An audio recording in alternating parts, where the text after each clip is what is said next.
সুপ্রিয় শিক্ষার্থীবৃন্দ, সুবর্ণা মহিলা ডিগ্রি কলেজের পক্ষ থেকে অনলাইন ক্লাসে তোমাদের স্বাগতম।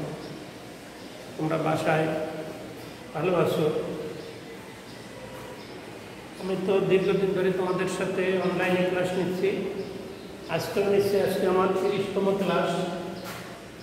আমরা আজকে এতদিন আমরা সম্ভাবনা করছি, দ্বিতীয় পত্র করছি। আজকে আমরা একটু যাবো, প্রথম পত্রে যাবো। পরিষদের প্রথম পত্র সপ্তম অধ্যায় কালীন শাড়ি। কালীন শাড়িটা একটা খুব সহজ এবং আমাদের ওই যে তোমাদের ব্যবসায় শিক্ষায় ম্যাক্সিমাম তোমাদের সাথে রিলেটেড, সাবজেক্টের সাথে রিলেটেড। তোমাদের জন্য খুব দরকারি এটা কালীন শাড়ি। টাইম ফ্রিজ, কালীন শাড়ি টাইম ফ্রিজ। দেখো আমি একটা সংজ্ঞা লিখছি কি কালীন শাড়ি কি। 1 নম্বরের জন্য প্রশ্ন কাল বা সময়, সময়ের সাথে সম্পর্কিত, সময়ের সাথে পরিবর্তনশীল কোনো চলকের যে সংখ্যাত্মক পরিবর্তন হয় তা নির্দিষ্ট সময় অন্তর চলকের প্রাপ্ত মানসমূহকে তাদের ঘটার সময় অনুসারে লিখে যে সারি বা সারণী পাওয়া যায় তাকে কালীন সারি বা কালীন সারণী বলে। তাহলে আমাদের সংজ্ঞা কি? সময়ের সাথে পরিবর্তনশীল কোনো সংখ্যাত্মক তথ্যকে নির্দিষ্ট সময় অন্তর অন্তর কোনো সারণী বা সারিতে লিখে যে সারি পাওয়া যাবে, নির্দিষ্ট সময় অন্তর লিখে যে সারি বা সারণী পাওয়া যাবে তাকেই বলবো আমরা কালীন সারি। আবার সময়ের সাথে সম্পর্কিত কোনো সংখ্যাত্মক চলকের মানসমূহ তাদের ঘটার সময় অনুযায়ী নির্দিষ্ট সময় অন্তর অন্তর লিখে কোনো যে সারণী পাবো, তাহলে সময়ের সাথে পরিবর্তনশীল কোনো চলকের যে সংখ্যাত্মক পরিবর্তন হয়, সময়ের সাথে চলকের যে মানের যে সংখ্যাত্মক পরিবর্তন হয় তাকে প্রাপ্ত মানসমূহকে তাদের ঘটার সময় অনুসারে লিখে যে সারি বা সারণী পাবো সেটাই হচ্ছে আমাদের কালীন সারি। তাহলে সময়ের সাথে পরিবর্তনশীল কোনো সংখ্যাত্মক মানকেই আমরা বলবো যে মান নিয়ে যে শাড়ি তৈরি করবো সেটাই হচ্ছে আমাদের কালীন শাড়ি। ঠিক আছে?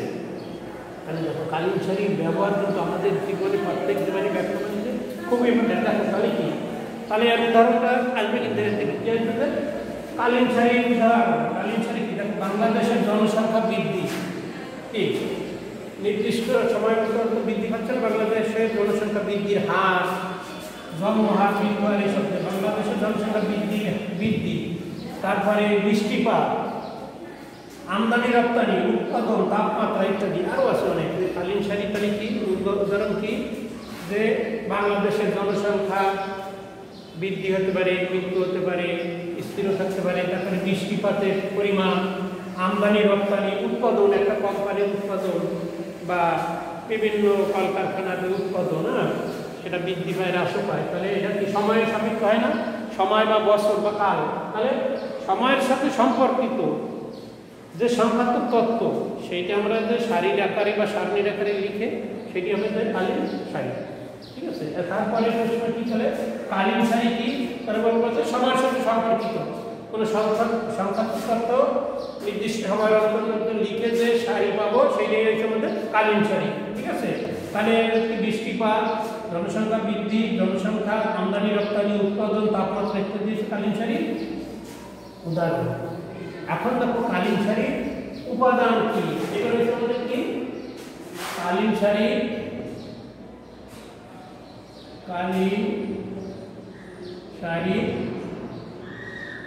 উপাদান। তাহলে কালীন শাড়ির উপাদান, তাহলে সময় বা কালের পরিপ্রেক্ষিতে কালীন শাড়ির উপাদানকে আমরা 4 প্রকারে ভাগ করব। তাহলে কালীন শাড়ির উপাদান কয়টি?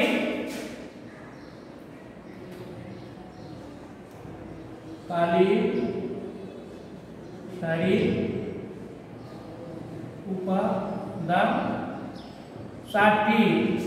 কালীন শাড়ির উপাদান 4টি। এমসিকিউতে আসবে কালীন শাড়ির উপাদান 2, 3, 4, 5।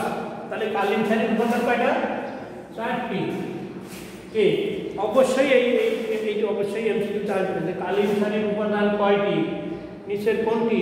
2, 3, 4, 5। তাহলে কালীন শাড়ির উপাদান হচ্ছে 4টি। 1 নম্বরে কি আমাদের সাধারণ ধারা,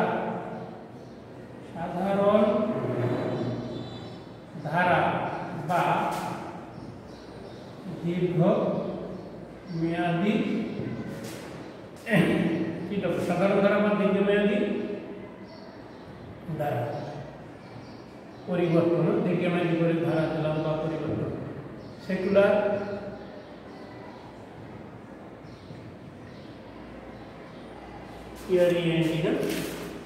সেকুলার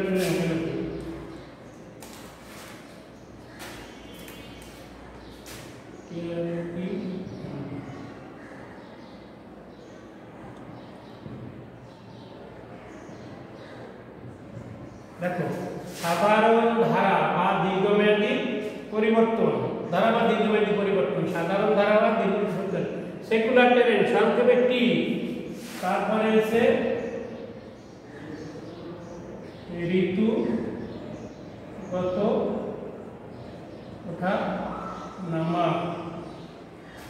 ঋতুগত ওঠা নামা সিজনাল ভেরিয়েশন সংক্ষেপে এস এটা কি ঋতুগত ওঠানামা সিজনাল ভেরিয়েশন সংক্ষেপে এস তারপর রয়েছে চক্রক্রমিক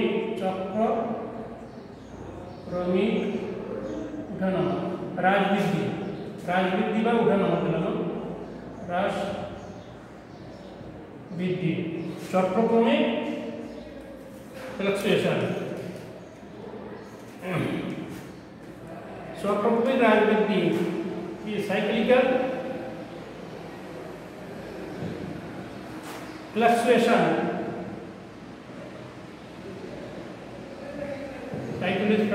সংক্ষেপে সি আর একটা কি আছে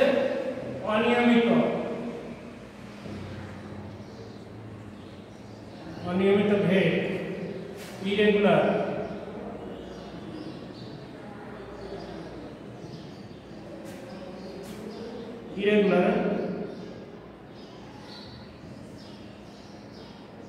ভেরিয়েশন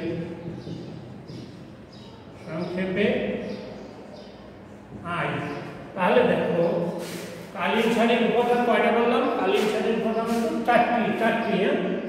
চারটি কালীন শাড়ির উপাদান হলো চারটি কি কি আমাদের সাধারণ ধারা বা দীর্ঘমেয়াদী পরিবর্তন সাধারণ ধারা বা দীর্ঘমেয়াদী সেকুলার ট্রেন্ড সংক্ষেপে টি ঋতুগত ওঠানামা এটা হচ্ছে দীর্ঘকালীন আর এটা হচ্ছে ঋতুগত স্বল্প সময়ের জন্য ঋতুগত ওঠানামা বা পরিবর্তন সিজনাল ভেরিয়েশন সিজন একটা সিজনের উপর ভিত্তি করে যে পরিবর্তনটা হয় স্বল্পকালীন সেটার সংক্ষেপে এস এই যে তাহলে তারপরে চক্রক্রমিক সাইকেল নির্দিষ্ট সময় অন্তর হয় তাই না সাইকেলিক্যাল ফ্লাকচুয়েশন সংক্ষেপে সি আর একটা অনিয়মিত ভেদ হঠাৎ যেটা হয় সেটা হচ্ছে ইরেগুলার ভেরিয়েশন সংক্ষেপে আই তাহলে কালীন শাড়ির উপাদান হচ্ছে secular trend seasonal variation cyclical fluctuation আর হচ্ছে ইরেগুলার অনিয়মিত তাহলে PACI এই সেক্টর আমাদের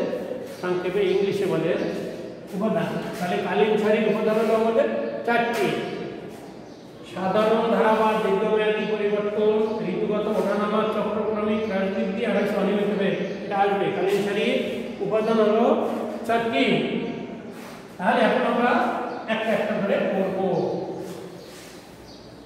এখন আমরা দেখি ট্রেন্ড সাধারণ ধারাটা কি সাধারণ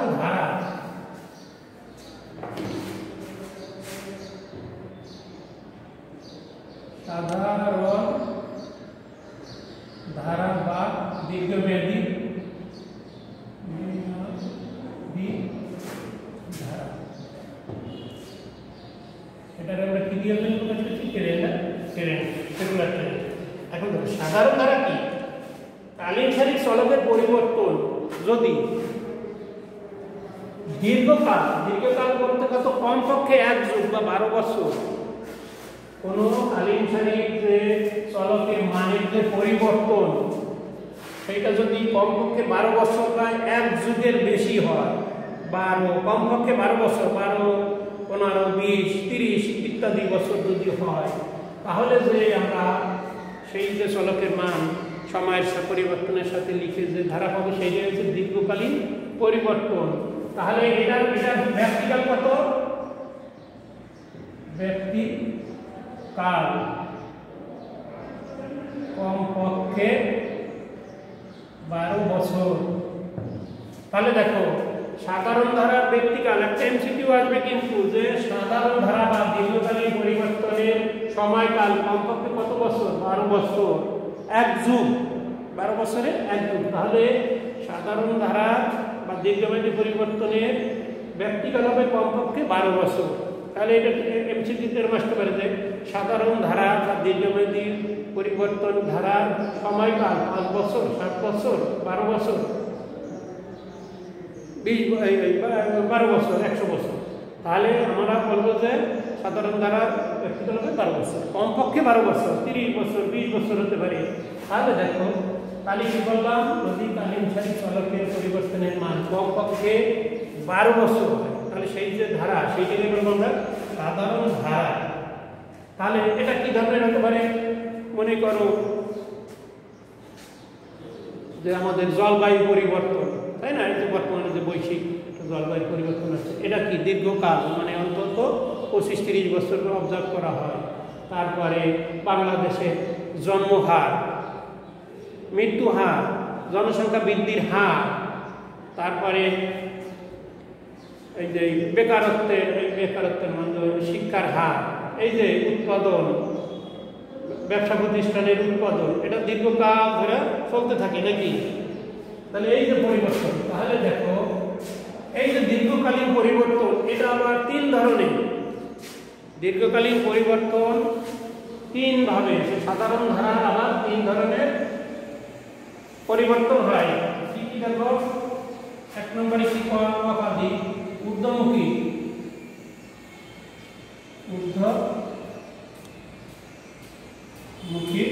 পরিবর্তন।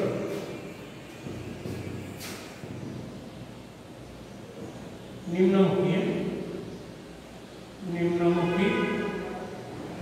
পরিবর্তন। আর হচ্ছে কি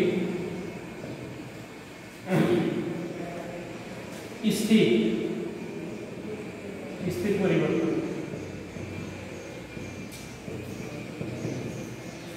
তাহলে দেখো সাধারণ ধারা বা দীর্ঘকালীন পরিবর্তন করলাম যে কমপক্ষে 12 বছর ধরে যে পরিবর্তন হবে, 12 থেকে 1 যুগ, কমপক্ষে 1 যুগ ধরে যে চলকের মানের পরিবর্তন, সেইটা যে সেটা বৃদ্ধিও হতে পারে, হ্রাসও পেতে পারে, সেইটাকে লিখে যে আমরা হ্রাস বৃদ্ধি, সেইটাকে লিখে যে আমরা সারিকরণ, সেটা দীর্ঘকালীন পরিবর্তন।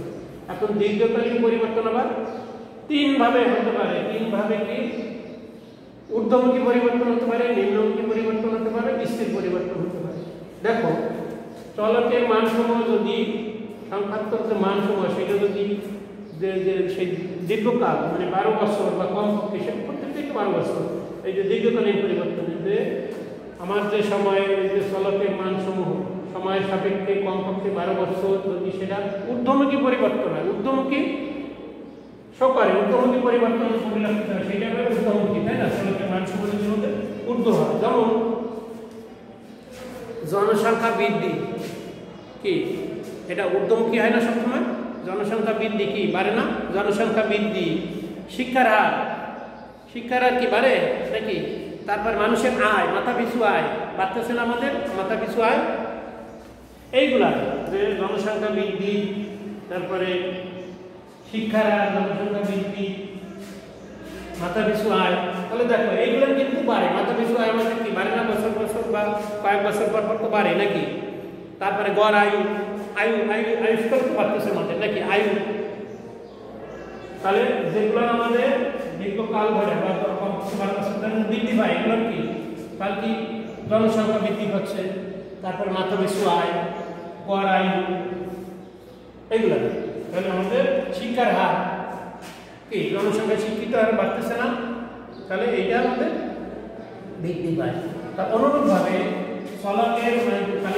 চলকের মান, সেই সংখ্যাত্মক মানটা যদি কমপক্ষে 12 বছর হ্রাস পায়, সেইটা হবে নিম্নমুখী। যেমন কি মৃত্যুহার, কি মৃত্যুহার হ্রাস পাচ্ছে না? তারপরে জন্মহার কি বিভিন্ন সরকারের বিভিন্ন পদক্ষেপের জন্য আমাদের জন্মহার আস্তে আস্তে একটু কমতেছে, মৃত্যুহারও কমতেছে।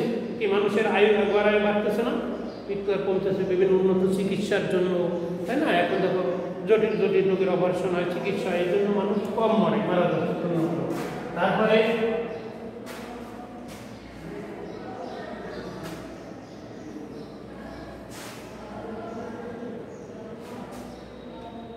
নিরক্ষরতার হার, নিরক্ষরতার হার কি কমতেছে না আস্তে আস্তে? দারিদ্র্যের হার কি, দারিদ্র্যের হার আস্তে আস্তে কমতেছে না?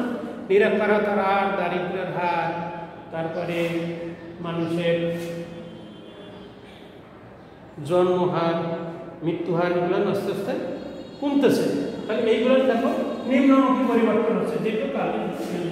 আর একটা স্থির পরিবর্তন, যে কালীন শাড়ির যে চলকের মান দীর্ঘকাল ধরে একই জায়গায় স্থির থাকে, সেইটা হচ্ছে স্থির পরিবর্তন। যেমন কি বাংলাদেশের যে ব্যাংক আছে না, ব্যাংকগুলো যে সুদের হার, সুদের হার কি একটা নির্দিষ্ট থাকে না? তারপরে যে সঞ্চয়পত্র কেনে, সঞ্চয়পত্রের যে সুদের হার, ইন্টারেস্ট, সঞ্চয়পত্রের যে মুনাফা, এটা কি অপরিবর্তিত না? দীর্ঘকাল ধরে একইভাবে চলতেছে। তারপরে যে যারা চাকরি করে প্রভিডেন্ট ফান্ড, প্রভিডেন্ট ফান্ডের যে ইন্টারেস্ট, সেটাও কিন্তু স্থির। তাহলে এগুলো হচ্ছে আমাদের স্থির পরিবর্তন। তাহলে আমরা দেখলাম কি যে কালীন শাড়ি দীর্ঘকাল যে 12 বছর, কমপক্ষে 12 বছর ধরে যে পরিবর্তন পরিলক্ষিত হবে, মানুষ যে ওঠানামা, সেটা যদি 12 বছর, কমপক্ষে 12 বছর ধরে ব্যাপী হয়, সেটা দীর্ঘকালীন পরিবর্তন। এখন দীর্ঘকালীন পরিবর্তন আবার 3 ভাবে হয়। ঊর্ধ্বমুখী পরিবর্তন, যে মানুষের কিন্তু বাড়বে, যেমন জনসংখ্যা বৃদ্ধি, তারপরে মাথা পিছু আয়, এগুলো সব বৃদ্ধি পায়।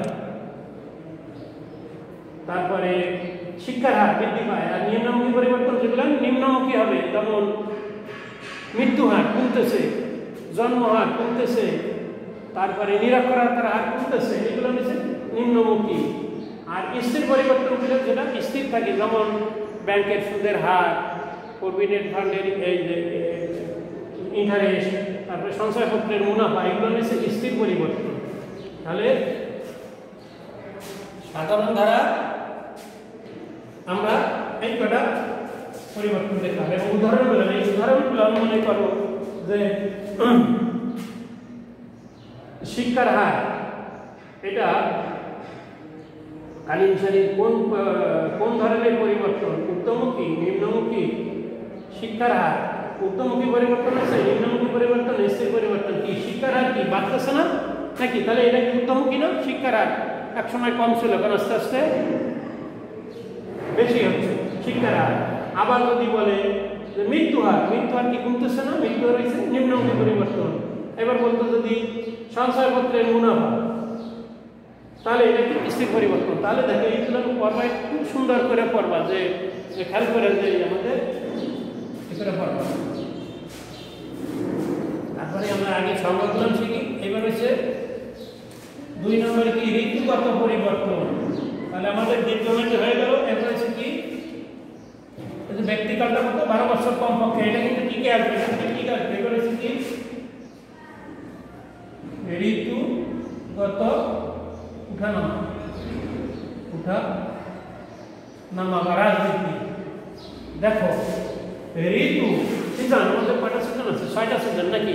তাহলে কালীন শাড়ির যে চলকের দ্বারা স্বল্প মেয়াদী বা স্বল্প পরিসরে, আবার বলি কালীন শাড়ির যে চলকের যে মানসমূহ পরিবর্তন কি ঋতু স্বল্প মেয়াদী বা স্বল্প পরিসরে, মনে করো 2 মাস, 3 মাস, 4 মাসের ভিতরে যে পরিবর্তন হয়, সেটাই হচ্ছে আমাদের ঋতুগত পরিবর্তন। ঋতুর সাথে সম্পর্কিত যে পরিবর্তন, তাই না? ঋতুগত নামে বোঝা যাচ্ছে যেটা ঋতুগত, ঋতুর সাথে সম্পর্কিত।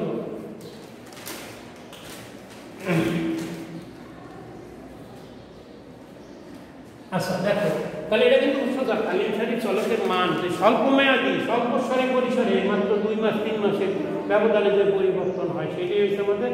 যেমন শীতকালে, এই যে শীতকালে মনে করো এখন গরম পোশাকের ব্যবহার বেশি না, তাহলে দেখো এই যে সিজনাল, এখন আমরা শীতের পোশাক কিনবো, কিন্তু এটা আবার কি গরমকালে কিন্তু আবার এটা চলে না। শীতের পোশাক কি গরমকালে চলে, আবার গরমকালের যে পোশাক সেইটা শীতকালে চলে না। তারপরে মনে করো ছাতাটা ব্যবহার, দেখো শীতকালে কম চলে ছাতার ব্যবহার, কিন্তু গ্রীষ্মকালে এবং বর্ষাকালে বেশি চলে। তো মনে করো এই যে শিক্ষা প্রতিষ্ঠানে যখন খোলে বছরের প্রথম, তখন বই বিক্রি বেশি হয় না, খাতা কলম বইয়ের দাম বেশি থাকে না সিজনের সাথে। তারপরে জুতো, বাচ্চাদের জুতো বেশি চলে না ডিসেম্বরে বা জানুয়ারিতে, বা ব্যাগ, স্কুল ব্যাগ, তাই না, এগুলো কিন্তু সিজনের সাথে বেশি সম্পর্কিত। তারপরে মনে করো শাকসবজি মনে করো শীতকালে দাম কম থাকে, শীতকালে আবার গ্রীষ্মকালে দাম বেশি থাকে, এই সিজনের সাথে সম্পর্কিত যে ব্যবস্থা। তাহলে দেখো এই যে পরিবর্তনটা, এই যে ঋতুগত এটা দেখো আবহাওয়াগত কারণে কিছু পরিবর্তন হয়, আবার আছে কি ধর্মীয় বা রাজনৈতিক কারণে পরিবর্তন হয়। যেমন আবহাওয়াগত কারণে এই যে বললাম শীতকালে আবহাওয়ার পরিবর্তনের সাথে সাথে ঋতুর সাথে সম্পর্কিত হচ্ছে শীতের পোশাক শীতকালে বেশি চলে, বা ছাতা, তাহলে এটা আবহাওয়ার কারণে আবহাওয়াগত কারণে গ্রীষ্মকালে বেশি চলে, বর্ষাকালে বেশি চলে, এখন ছাতা চলে। তাহলে দেখো এটা আবহাওয়ার সাথে পরিবর্তন। তাহলে উদাহরণ হিসেবে মনে করো, তাহলে শীতের পোশাক কোন কালে, এটা কি সিজনাল ঋতুগত, শীতকালে বেশি কাপড় বিক্রি হয়, এটা কালীন শাড়ি কোন ধরনের পরিবর্তন, দীর্ঘকালীন পরিবর্তন, ঋতুগত ওঠানামা, চক্রকারিক ওঠানামা, অনিয়মিত, তাহলে এটা ঋতুর সাথে সম্পর্কিত। শীতকালীন বা সবজি, তাহলে দেখো এটা ঋতুর সাথে সম্পর্কিত। ধর্মীয় কারণ বা রাজনৈতিক কারণে, দেখো রাজনৈতিক কারণে, ধর্মীয় কারণে কিরকম মনে করো, বা সামাজিক বা ধর্মীয় কারণে মনে করো ঈদের সময় পোশাক বা পূজার সময় পোশাক আশাক বেশি বিক্রি হয় না। আবার পয়লা বৈশাখ মনে করো আমাদের এক অনুষ্ঠান থাকে, পয়লা বৈশাখ, বর্ষবরণ, তখন আবার দেখো বিভিন্ন জিনিস বর্ষের সাথে যে পয়লা বৈশাখে পোশাক কেনে, তাহলে এটা অনুষ্ঠানের সাথে নির্ভরশীল, তাই না, সামাজিক অনুষ্ঠানের সাথে নির্ভরশীল। তাহলে এই যে ধরো, তাহলে এই যে তারপরে মনে করো 26শে মার্চ বা 16ই ডিসেম্বর আসলে বিজয় দিবসে তখন ওই যে পতাকা বেশি বিক্রি হয়, তাই না, এটা হচ্ছে কিসের সাথে আমাদের স্বাধীনতার সাথে জড়িত। তাহলে এই যে তাহলে ঋতুগত পরিবর্তন, এইটা আবার আমাদের আবহাওয়াগত পরিবর্তন আছে, আবার কিন্তু সামাজিক বা ধর্মীয় বা রাজনৈতিক পরিবর্তন আছে। তাহলে মনে করো পতাকা বিক্রি, এটা কোন ধরনের, এটা হচ্ছে আমাদের দেশে রাজনৈতিক ইসের সাথে স্বাধীনতার সাথে পতাকা বিক্রি, বা আমাদের পয়লা বৈশাখের পোশাক বিক্রি, ঈদের জামা কাপড় বিক্রি, জুতো বিক্রি, নতুন সব জিনিস ওঠা, তারপরে যে হাতে মেহেন্দি রং থাকে, সব দেখো না সামাজিক অনুষ্ঠানের সাথে রিলেটেড। তাহলে এই যে আমাদের, তারপরে আছে আমাদের চক্রকর্মী, 3 নম্বরে কি আমাদের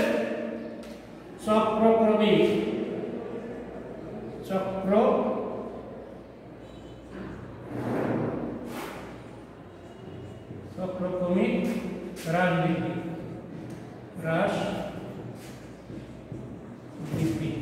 সাইকেল কনভারসেশন। তাহলে আজকে এখানে শেষ করি, আমাদের পরবর্তী দিনে আমরা আবার দেখা হবে। ঠিক আছে, সবাই ভালো থাকো, সুস্থ থাকো, পড়ালেখা করো। ধন্যবাদ।